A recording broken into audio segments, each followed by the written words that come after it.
par rapport, en décalage avec ce qui se dit dans les médias. Je veux dire, sur 51 400 et quelques affaires pénales en 2005, 200 et quelques ont justifié d'une mesure d'irresponsabilité pénale, c'est-à-dire 0,4%, alors qu'ils sont dans le même temps, on le sait, 12 fois plus souvent victimes que la population générale des crimes, et je ne sais plus combien, près de 200 pour les vols. Ils sont réellement dans une situation différente à cet égard. Alors, le juge Portelli, mais d'abord peut-être... Oui, moi je voulais dire un mot sur cet extrait qu'on vient de voir par rapport aux familles. Et je me tourne vers le président Caneva, je pense qu'il va partager, même si on ne partage pas toutes les analyses, celle-ci. Je crois que, globalement, les malades mentaux depuis une quinzaine d'années, ou même plus, une vingtaine d'années, quand je parlais tout à l'heure de négation de la folie, c'est pas... Alors j'emploie le terme de folie, mais c'est pas simplement la négation en tant que telle, c'est aussi ce que montre bien le film au travers de cet exemple, mais au travers d'autres exemples dans le film, qu'il y a eu un abandon de plus en plus important d'un nombre de plus en plus grand de malades mentaux. On a fermé des milliers de lits dans les hôpitaux psychiatriques. C'est ce qui s'est fait après la guerre, c'est ça? On a choisi de fermer les asiles. Après la guerre, c'est ce qui est en train de se faire depuis une vingtaine d'années, 20 ou 25 ans. Bon, ce que je veux dire, si vous voulez, c'est que cet abandon, on le voit dans le film, 30% des gens qui sont dans la rue, des SDF, sont des psychotiques. Et c'est pas moi qui le dis, c'est des gens comme Mercuel à Sainte-Anne, c'est des gens comme Furtos à Lyon, etc., etc. Je crois qu'il faut voir les choses de cette façon. Parce que on a changé le regard sur la folie. On a changé le regard, la société a changé son regard sur la folie. Est-ce qu'on a fermé tous ces centres? Parce que justement, ils étaient, pour certains d'entre eux, honteux quand même. Les asiles psychiatriques étaient aussi condamnés pour ce qu'ils représentaient. Et la façon qu'on avait de stocker comme ça des gens sans forcément les soigner. Enfin, je crois que c'était un peu ça aussi. Mais on a changé ça sans donner les moyens à la psychiatrie de faire autrement. C'est-à-dire qu'on peut décider de fermer des lits à l'asile, par exemple, si on n'ouvre pas dans le même temps des dispositifs comme ceux que nous avons ouverts dans l'Essonne avec l'UNAFAM, des lieux d'hébergement pour personnes sortant de l'hôpital, si on ne repose pas la question de la formation des personnels, que l'on a complètement déspécifié, déqualifié, en supprimant l'internat psychiatrique, en supprimant le diplôme d'infirmier psychiatrique, etc. Si on ne réactualise pas, si on ne remet pas de la pensée dans tout ça en réactualisant la question de qu'est-ce que la folie, à quoi a-t-on affaire, Et on s'est désengagé d'un certain mode de traitement de la folie, ces questions-là. Et on n'a pas réinvesti dans un autre mode. Et le milieu ouvert, on l'a fait, on l'a dit, mais on ne l'a pas fait suffisamment. On ne l'a pas réinvesti ni financièrement, ni intellectuellement. Et on ne s'est pas occupé des aidants. Par contre, il y a une innovation avec des médicaments qui arrivent aux environs des années 1960. Et ça, c'est vrai que nos proches sont mieux soignés aujourd'hui et dehors que dans les asiles. Ça, c'est absolument évident. Mais avec un accompagnement, le psychiatre a absolument raison, s'ils sont accompagnés, ils retrouvent une vie relativement possible. Mais il faut qu'ils soient accompagnés. C'est ça l'idée. Et on disait, je pense dans le documentaire, que le malade mental a besoin d'un lieu pour aller se faire soigner. Accompagné. Pas que d'un lieu. Ce que disait cette mère était assez clair. Je veux dire, elle décrivait le parcours circulaire du fou aujourd'hui, qui va de l'hôpital à la rue, à la prison, à l'hôpital. Voilà. Et en fait, c'est vrai qu'il y a eu des famille. Et dans la famille, oui. Mais c'est vrai que vous parlez de progrès, progrès médicamenteux, progrès de prise en charge. Moi, je n'ai pas cette vision optimiste des choses. D'abord parce que l'hôpital public, aujourd'hui, c'est même pas la peine de faire des développements, est dans une crise extraordinaire. Et l'hôpital public psychiatrique, encore plus que les autres. Absolument.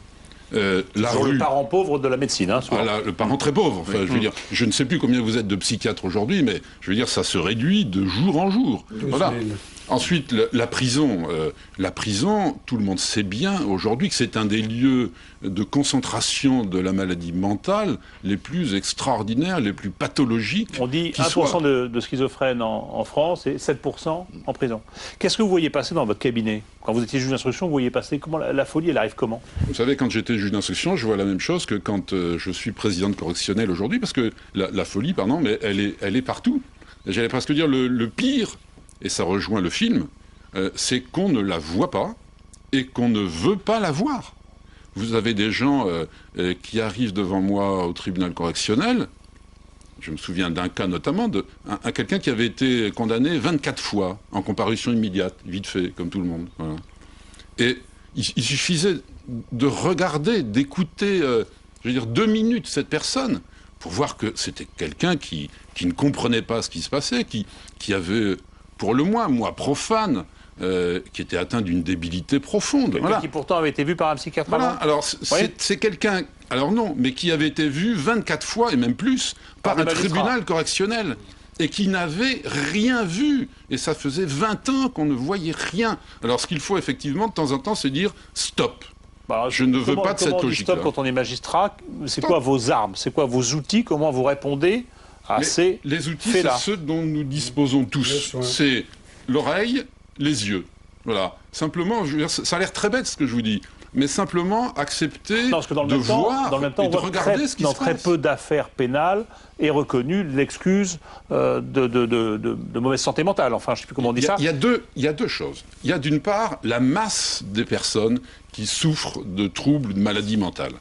Et ça, si vous voulez, la justice, pas plus que le reste, n'a envie de voir ces gens-là. Donc ils traversent le système sans que jamais personne ne les voie. Alors quelques-uns sont repérés, sont isolés, j'allais dire, et effectivement, à ce moment-là, se pose un autre problème. Leur responsabilité. Est-ce qu'ils sont responsables ou pas? D'accord. Et là, ça arrive très rarement, c'est pour des affaires en général qui sont traitées aux assises, enfin, etc. C'est pour les cas les plus graves qu'on se pose la question. Pour le reste, vous dites, eh bien, ils suivent le circuit et tout le monde ferme les yeux. Tout le monde ferme les yeux. C'est votre sentiment? Moi, je voudrais juste revenir un petit peu à ce qu'on disait précédemment. Parce que je crois que quand on parle d'abandon, qu'on voit cette famille qui essaye de trouver des solutions pour l'avenir, y compris pour le moment où elle ne sera plus là et qu'elle se pose la question de savoir ce qui va devenir leur fils. Mais il y a d'autres aspects qui touchent au regard qu'on porte sur la folie. Et à mon avis, il y a deux choix, pour être schématique, il y a deux choix possibles du point de vue de la société et du système social dans lequel on vit. Soit, pour reprendre le terme du président Canva, on l'accompagne et on fait en sorte qu'elle vive parmi nous. Et ça, c'est tout à fait possible. Et le c'est qui? C'est la famille qui l'accompagne ou c'est aussi la société, le système de la psychiatrie, etc. Il n'y a pas que la psychiatrie. Il y a les professionnels du social aussi. Mais qu'est-ce qui s'est passé pendant la guerre dans ce pays et après la guerre? Il y a eu une expérience révolutionnaire on peut dire révolutionnaire, de psychiatrie désaliéniste qui voulait en finir avec l'asile et qui voulait faire en sorte que les malades mentaux puissent vivre parmi nous. Ça, c'est la première option et c'est ce qu'on a essayé de faire avec des hauts, des bas, avec des difficultés, tout ce qu'on veut, ce qu'on a essayé de faire depuis 1945. La deuxième option, pour être encore schématique... allusion tout à l'heure en disant qu'on avait fermé les asiles. La deuxième option, pour être très schématique encore une fois, c'est la neutralisation. C'est-à-dire que si vous voulez, vous avez là une population qui coûte cher, parce que comme on dit, le plateau technique en psychiatrie, c'est les hommes et c'est les femmes, et c'est les soignants, et ça coûte cher. Et puis je crois qu'il y a une neutralisation et une gestion de la folie. C'est-à-dire qu'on est loin du soin, à mon sens, on est loin du soin, on est simplement dans la gestion, qui fait que, eh bien, il faut qu'elle pèse le moins possible et il faut qu'elle dérange le moins possible dans une société qui est complètement insécurisée, etc., etc. Et je pourrais vous donner des exemples très précis sur ces questions-là. Alors, vous parlez soin, du soin. J'aimerais bien qu'on nous explique un petit peu ce qu'on peut faire en matière de soins vis-à-vis des gens et des maladies mentales. Et je voudrais qu'on revienne là aussi sur le documentaire où on a cette approche, comment on dit, comportementaliste, c'est ça? Oui, on peut dire ça comme ça. On peut dire ça comme ça. Qui est assez anglo-saxonne, où on essaie peut-être, si je résume, de traiter plutôt les symptômes que les causes, peut-être ça? Oui, la part cognitive des symptômes, en tout cas. En tout cas, ce qu'on voit, et en interférant directement sur le cerveau à coup d'électrodes. C'est ce qu'on voit, et c'est assez troublant de voir les résultats que ça peut produire. La stimulation intracrânienne profonde, autrement dit le pacemaker cérébral, consiste à implanter un minuscule dispositif électrique dans certaines zones du cerveau. Il envoie des microstimulations électriques qui régulent l'activité cérébrale anormale et permet d'améliorer la qualité de vie de ces patients. C'était une sorte de monde à la Frankenstein, très sombre. J'ai souffert de dépression pendant 20 ans. La pensée même d'avoir à faire la moindre chose m'épuisait tellement que je ne pouvais plus rien faire. Côté traitement, j'ai tout essayé. Antipsychotiques, antidépresseurs, électrochocs. Et ça ne faisait que m'enfoncer de plus en plus. Voilà, pour ce témoignage un peu troublant, je trouvais. Moi, je ne connaissais pas. Quand je vois ça, je dis, ah bon, ça existe, et qu'est-ce qu'on fait, etc.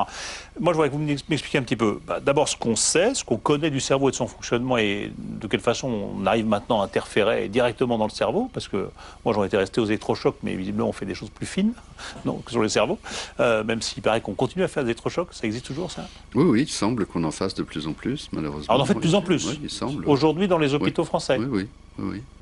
Toujours de façon aussi aveugle, si je puis dire? Ah non, je ne pense pas qu'on fasse ça de cette façon aveugle, mais je pense aussi que les indications sont souvent contestables, pour ce qui me concerne en tout cas. Alors, est-ce qu'on a beaucoup progressé dans la connaissance qu'on a du cerveau, de son fonctionnement, et est-ce que de plus en plus, on va pouvoir interférer directement, de façon plus précise, sur des zones du cerveau, pour qu'on voit la vie mieux qu'elle n'est, etc., etc. Comme le raconte cette femme qu'on vient de voir. Oui. Comme toujours à propos du discours scientifique, je crois que c'est important de dire ça dépend. Pour cette femme, ça a été apparemment extrêmement efficace de cette intervention-là. Et en effet, on peut dire qu'il y a des progrès très considérables ont été faits dans la connaissance du fonctionnement du cerveau. Mais de vouloir absolument localiser la folie à l'intérieur de la boîte crânienne, c'est quand même un tout petit peu particulier. Je veux dire, c'est aussi oublier la part relationnelle qui existe dans la souffrance psychique des humains, oublier ce qui tient à leur histoire, oublier ce qui tient à leur structuration psychique. Alors certes, un certain nombre de progrès ont été faits. M. Canva parlait tout à l'heure de l'arrivée des neuroleptiques. L'arrivée des neuroleptiques, ça a été un très grand progrès dans le monde psychiatrique. Parce qu'avant, les fous, entre guillemets, on les attachait. Mais ça n'a pas été... Il n'y avait pas grand-chose d'autre comme... les attacher. On continue parfois. Mais ça n'a pas été le premier, contrairement à ce qui se dit. C'est-à-dire que l'arrivée de la psychothérapie institutionnelle dans un certain nombre de services avait déjà pacifié l'atmosphère dans les hôpitaux psychiatriques. Et il y a des écrits en témoignent. La thèse de Philippe Paumel date de 1952, c'est-à-dire précisément la date d'invention du neuroleptique.